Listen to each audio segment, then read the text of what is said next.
$1 bills that are worth a ton of money.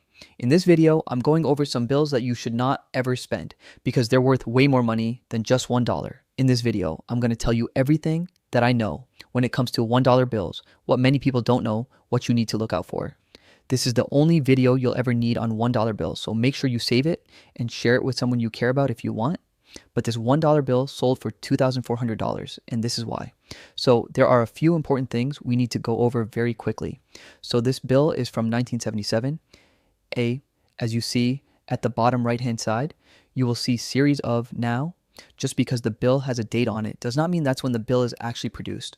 For example, this bill could have been produced in 1978, 1979, 1980, etc. It really all comes down to how often the Bureau of Engraving and Printing redoes the printing plates for these bills so they don't change the year every single year, because that would take a lot of time and effort and money to change it every single year.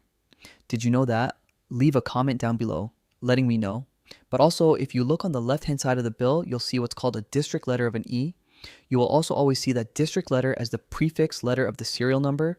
As you can see, it is also an E. Lastly, those two should always be the same, and if they're not, it could be really rare and valuable. Also, you'll see a small 5 in 4 places around the bill. That is the district number. Now, it's no coincidence that that number 5 correlates with the E in the fact that E is the 5th letter of the alphabet. So the district letter can be anything from all the way to L, and the district numbers can be anywhere from 1 all the way to 12. So if that district letter was an A, the prefix would be an A, and the district number around the bill would be a 1.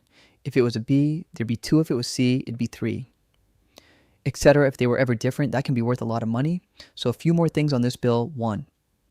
It was created by PMG 864 EPQ. That means there's no folds or dents on the bill whatsoever.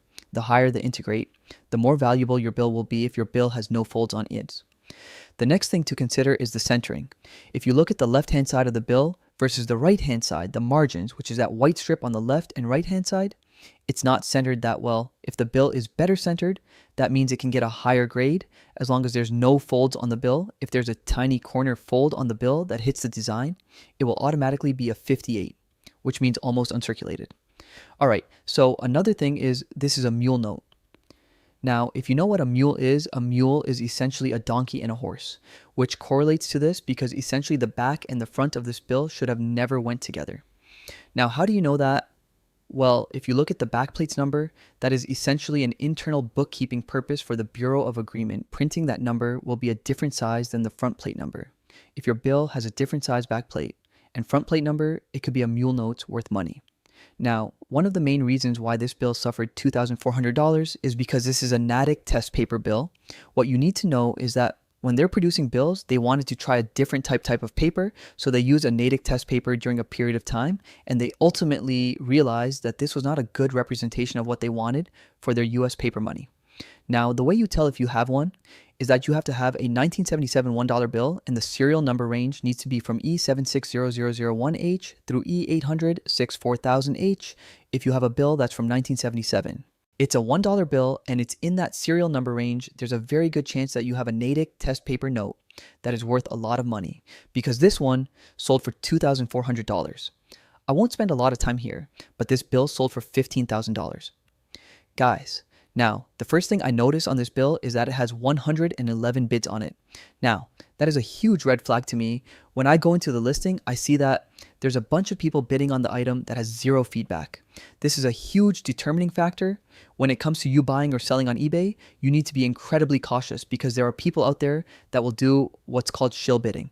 And they will either do it themselves or they'll have a friend or family member bid on their own item to make it appear that there's a lot of value. And people bidding on the item, what you need to know is that you never want to get stuck in one of those situations. But the interesting part about this bill is the fact that it's a solid number 2 serial number. So it's still a very, very rare bill, but not $15,000. Rare, in my opinion, this could be worth anywhere from $500 to about $1,500, mainly because the condition of the bill is not that good. Also, like I said before, you want to get a bill like this certified by PMG or PCGS. Be careful out there, guys, because this one sold for $15,000. I hope no one got scammed now. This is a real genuine $1 bill. I won't spend too much time, but it sold for $99,875. Now, this is an area that I really enjoy, but not many people on YouTube tend to agree with me. Unfortunately, I'm just a nerd when it comes to this stuff. But what's cool about this bill is that this is a 1928 $1 silver certificate bill. The silver certificates mean that back in the day, you could literally bring a $1 bill like this to a bank and exchange it for equal value of silver. Now, there's also gold certificate bills, but there's no $1 denomination gold certificate bills. So if anyone ever tells you that, they're lying to you. But what's cool about this bill is it won ingredient very highly by PMGA 66. EPQ, also, it is a star note. I'll keep that very brief, but essentially during the printing process, if there's an error on a sheet of bills, what they'll do is they will scrap that sheet and produce a new sheet of bills with a star on it, signifying that it's a replacement note for a sheet that was destroyed.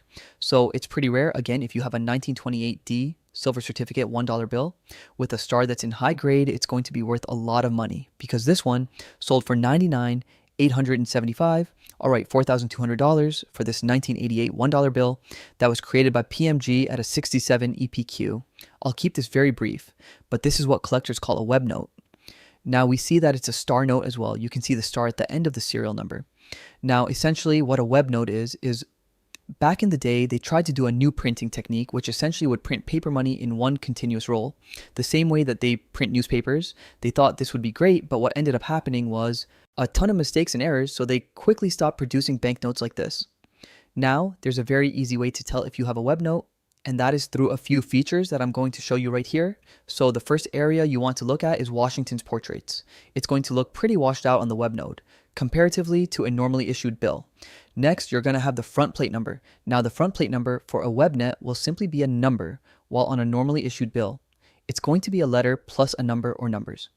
Now, one of the easiest ways to tell if you have a web note is if you look in the back right-hand side of it, God we trust, you will see a small backplate number on a web note. Now, if the backplate number is not to the right of in God, we trust that means it is not a web note and it's just a normal bill. Now, the thing is, if you have any one of these three, that means that you have all three of them. There's no way you can have just one of these three that I just went over. So if you have a web note and it's in high grade, in good condition, and it has a star, also it could be worth a ton of money because $4,200 for this $1 bill. This is a real $1 bill. From 1869, I won't spend too much time, but this is one of my favorite types of bills. This is a rainbow note, is what collectors call it. Essentially, this is right after the Confederate War era.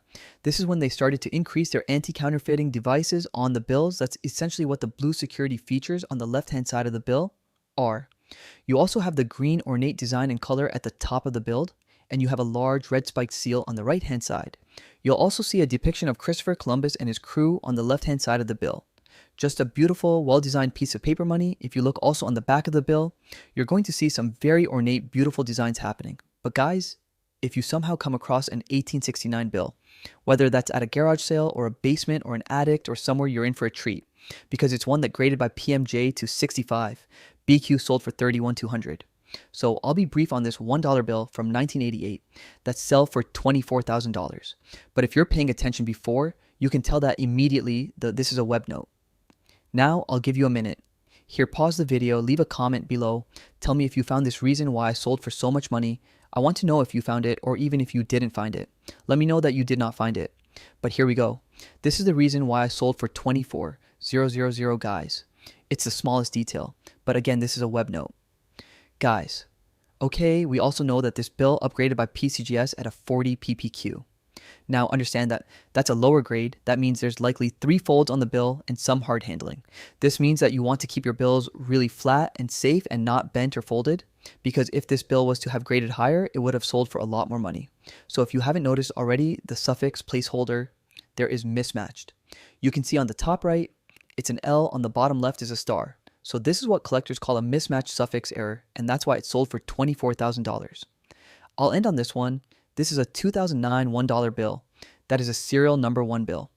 Now, one important thing I want to share here is if you look at the front plate number on the left-hand side, you'll see an A and A number. If you look at the front plate number and letter at the bottom, right, you're going to see the A and then a number followed by an FW before that letter A. I'll keep this very brief, but if you're looking at the front plate number, that's essentially an internal bookkeeping number and letter for the Bureau of Engraving and Printing. But if your bill has an FW like that, that means that the bill was produced at Fort Worth, Texas facility.